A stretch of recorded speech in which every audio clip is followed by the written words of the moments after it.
Are you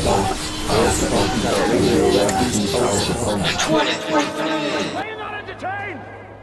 Are you not entertained? Is this not why you are here? Fear not, we shall remove you from your icy tomb. That is like packed the out in styrofoam, isn't it? That's starting to look like something.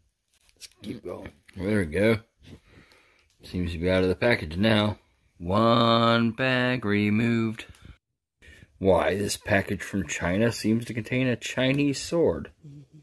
Who would have known? Probably me. I ordered it. Out of the package. Yeah. Bet y'all didn't think it was a Gim. John. It is. Kind of interesting that the blade is almost like a Viking sword in shape. Much thinner. It's only about 1 inch or so here.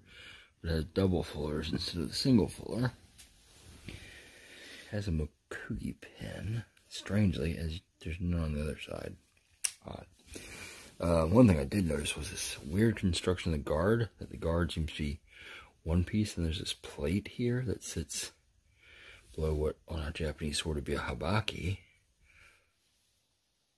Listen, folks, time for more in-depth.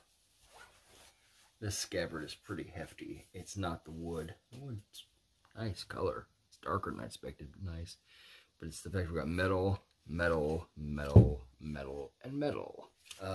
As far as the sword itself, another close up the hilt, and the fact that it has kind of a little bit of almost nagel here. Can do the thumb up, I guess, for that.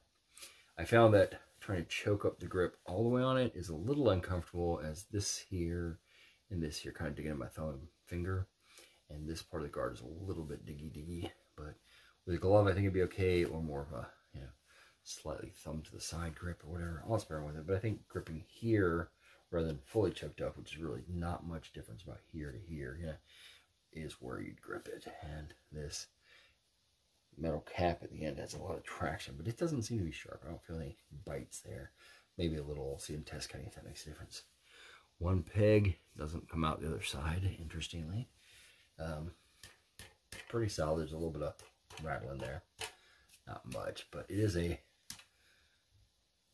less stiff than a katana blade. It's more like a European blade. Oh, you can't flex your sword, then you can't flex anything.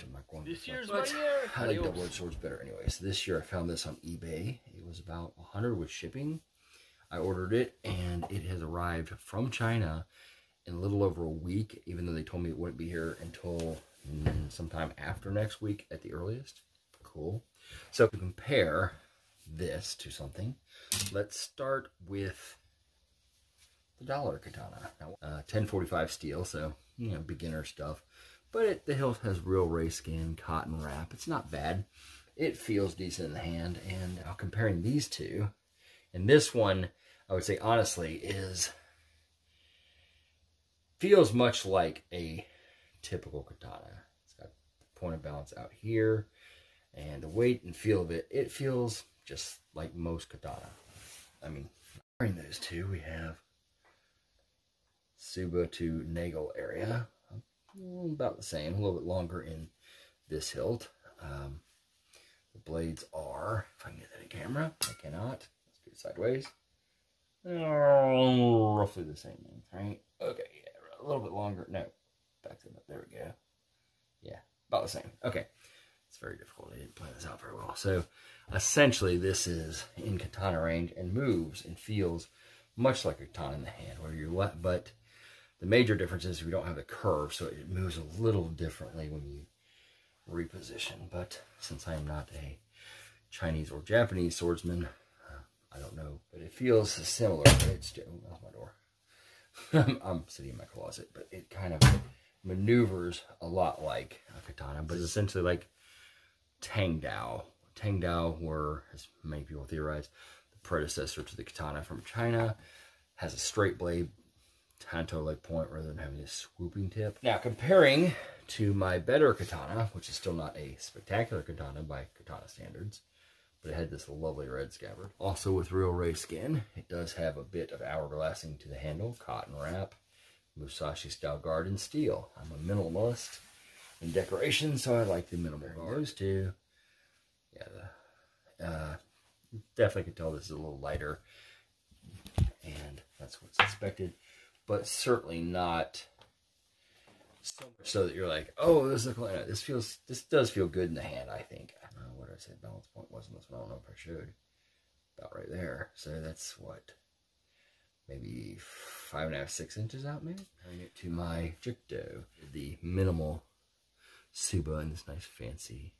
This one is also 1045, and it has a decent amount of distal taper, but minimal hilt stuff. So this feels a lot lighter than this, but in terms of swinging, it's not as big a difference as it feels when you're just moving it slow. This feels a lot lighter, slower, but when swinging, it still has a bit of bite to it because its point of balance is, from lack of hilt, about there, right about there. So this one I'm liking so far. Now, as far as the edge, it is sharp, but not super sharp, kind of chisely sharp. So I'll probably touch that up. It does have a secondary bevel. I don't know if we apple seed that a bit out, and instead of having it go, it'll go, more. I don't know what they advertise that as. That's about a hand width out on balance point. So yeah, really not bad for what I think it is. I don't know, 28-inch blade, which would be a little short for a bastard sword, but the handle is a little over 12 inches. I don't think it's 13, but about 12. So we can certainly, move that nice. So overall, I'll give this a pass on initial inspection, and we'll go from there. Hilson, and good day, folks.